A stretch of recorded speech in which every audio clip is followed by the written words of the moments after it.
Trying to escape and you don't see his arm, goes to the side, arm lock, straight away. But let's say he's experienced, he knows what he's doing.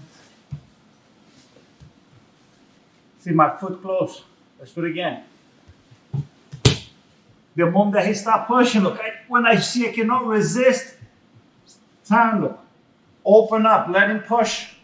Keep your sole of your foot. If there's a gap, bring to his hips. Now look.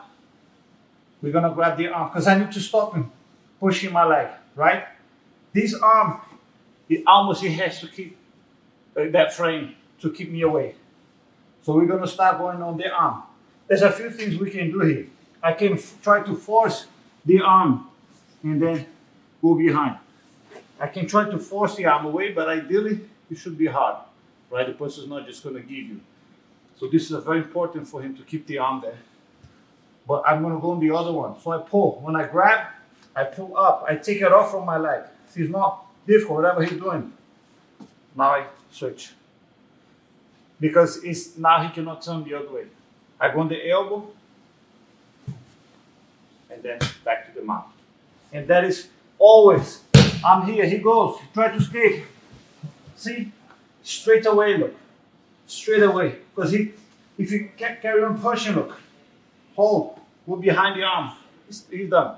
He cannot. His escape is, it's over. Now pull, and then straight away you're going to a high mount. How far the leg went, it says a lot, because if he allowed me to go very high with that leg, the moment that I pull him back in the mount, look how high.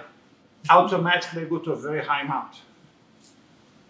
That's why that frame is important, because he does not want me to go very high. That's why he will never, ideally, he will not take this arm out of here.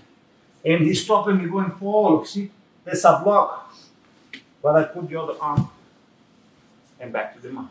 Always remember, always think on the elbows. Think of your feet tucking in on his body. Anywhere he goes, anytime they're trying to push, he recover guard. Elbow inside, he's going that way, look. Turn. See? My foot goes on the floor. He's stuck, he cannot carry on. He escaped. Hold the arm behind. Turn. Always that adjustment. Because from there, his arm is exposed. Every time he tries to escape, put him back in the guard. If his arm is not well framed, he can go higher.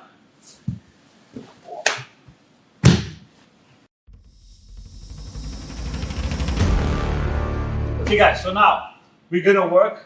We've been working a lot how to get the arm lock from the mount. Now we're gonna do how to break when the person is defending. When you're already legs over, sitting back, but his defense are very good. What to do from there. There's of course many different things we can do. Let's work in a few of them.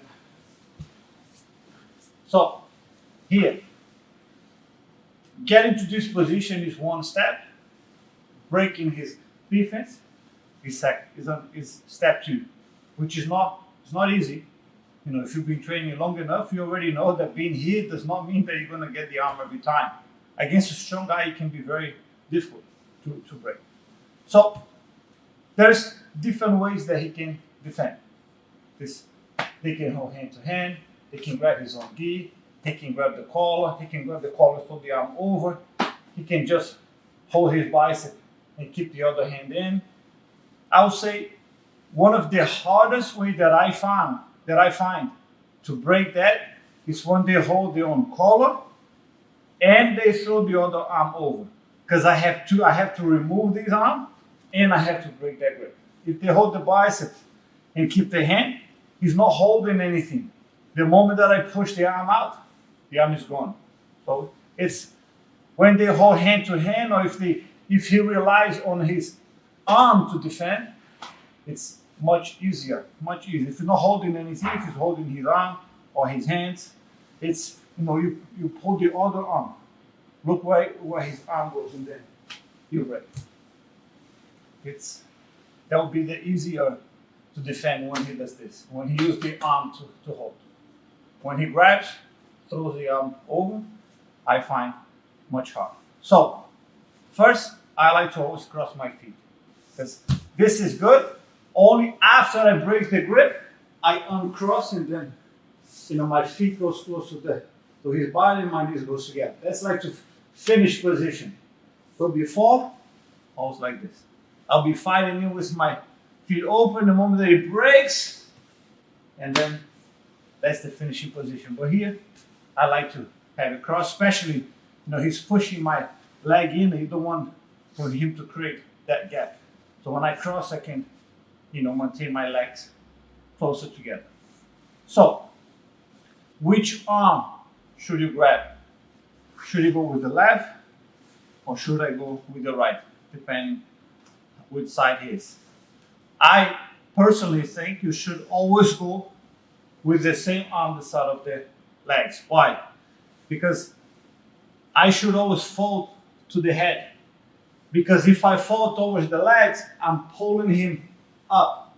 See, that's exactly where he wants to come. Because as long as he's flat on his back, I have a much bigger chance of finishing the arm lock if he goes onto his knees and coming to my guard. If I let him come to this position, this is much harder to finish.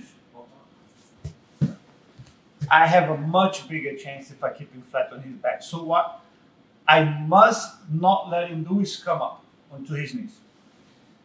If I fall towards the legs, I'm helping him. Look, his hands are coming up. That's exactly where he wants to go to.